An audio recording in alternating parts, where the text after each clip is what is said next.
Hi friends, ഏവർക്കും ലെക്ടറിൻ്റെ പുതിയ വീഡിയോയിലേക്ക് സ്വാഗതം. ഇന്ന് നമ്മൾ ഡിസ്കസ് ചെയ്യാൻ പോകുന്ന ടോപ്പിക് BPT. മെഡിക്കൽ ഫീൽഡിൽ തന്നെ മാറ്റി നിർത്താൻ പറ്റാത്തൊരു കോഴ്സാണ് BPT അല്ലെങ്കിൽ ബാച്ചിലർ ഓഫ് ഫിസിയോതെറാപ്പി എന്ന് പറയുന്നത്. 4 ഇയേഴ്സിൻ്റെ തിയറി ക്ലാസ്സും 6 മന്ത്സിൻ്റെ ഇൻറ്റേൺഷിപ്പുമാണ് ഈ ഒരു കോഴ്സിന് വരുന്നത്. ടോട്ടൽ 4.5 ഇയേഴ്സ് ഡ്യൂറേഷനുള്ള ഈ ഒരു പ്രൊഫഷണൽ ഡിഗ്രി പ്രോഗ്രാമാണിത്. നമ്മുടെ ബോഡിയിൽ പലതരത്തിലുള്ള മൂവ്മെൻറ്റ് റെസ്ട്രിക്ഷൻസ് വരുമ്പോഴാണ് സാധാരണഗതിയിൽ ഫിസിയോതെറാപ്പി ചെയ്യുന്നത് അല്ലെങ്കിൽ ഒരു ഫിസിയോതെറാപ്പിസ്റ്റിൻ്റെ സഹായം തേടുന്നത്. അതായത് നമ്മുടെ ശരീരത്തിൽ വരുന്ന പരിക്കുകൾ, വേദനകളൊക്കെ സോൾവ് ചെയ്യാനുള്ള ഒരു മെഡിക്കൽ മെത്തേഡാണിത്. കൂടാതെ ജനറ്റിക് ഡിസോർഡേഴ്സ്, സ്ട്രോക്ക് വന്നത് മൂലം ഫേസ് ചെയ്യുന്ന പ്രോബ്ലംസ് വരെ ഫിസിയോതെറാപ്പിയിലൂടെ സോൾവ് ചെയ്യാൻ സാധിക്കുന്നുണ്ട്. ഡെയിലി ആക്ടിവിറ്റീസ് പോലും സ്വന്തമായി ചെയ്യാൻ കഴിയാത്ത പേഷ്യൻസ് ആണ് ഫിസിയോതെറാപ്പിസ്റ്റിൻ്റെ സഹായം തേടുന്നത്.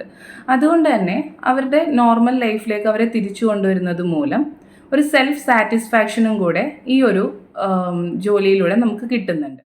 Soft tissue mobilisation, heat therapy, electro therapy അങ്ങനെയുള്ള മെത്തേഡുകളാണ് ഫിസിയോതെറാപ്പിയിൽ യൂസ് ചെയ്യുന്നത്. ബേസിക്കലി ഹോസ്പിറ്റൽ, ക്ലിനിക്കിലൊക്കെയാണ് നമുക്ക് ജോലി കിട്ടുന്നത്.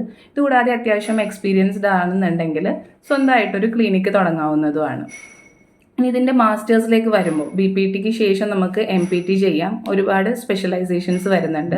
ഓർത്തോപെഡിക്സ്, അതേപോലെ തന്നെ റീഹാബിലിറ്റേഷൻ, പിന്നെ കാർഡിയോ പൾമണറി, ന്യൂറോളജി, സ്പോർട്സ്, അങ്ങനെ പലതരത്തിലുള്ള ഇതിൽ സ്പെഷ്യലൈസ് ചെയ്യാൻ സാധിക്കുന്നുണ്ട്. ഈ ഒരു കോഴ്സിൻ്റെ എലിജിബിലിറ്റി ക്രൈറ്റീരിയ എന്ന് പറയുന്നത് +2 ബയോ സയൻസ് എടുത്തിട്ടുള്ള 50% മാർക്ക് ലഭിച്ചിട്ട് ആർക്കും തന്നെ ചെയ്യാവുന്നതാണ്. എന്നാൽ കേരളത്തിൽ ഈ ഒരു കോഴ്സ് ചെയ്യുന്നതിലേക്കായി എൻട്രൻസ് ആവശ്യമായി വരുന്നുണ്ട്. എന്നാൽ മറ്റ് സംസ്ഥാനങ്ങളായിട്ടുള്ള തമിഴ്നാട്, കർണാടകയിലൊക്കെ എൻട്രൻസ് ഇല്ലാതെ തന്നെ അത്യാവശ്യം നല്ല രീതിയിൽ നല്ല കോളേജുകളിൽ ഈ കോഴ്സ് ചെയ്യാൻ സാധിക്കുന്നുണ്ട്. കേരളത്തിന് പുറമെയാണ് കൂടുതലും ഇങ്ങനെയുള്ള കോഴ്സുകൾ പ്രൊവൈഡ് ചെയ്യുന്നത്.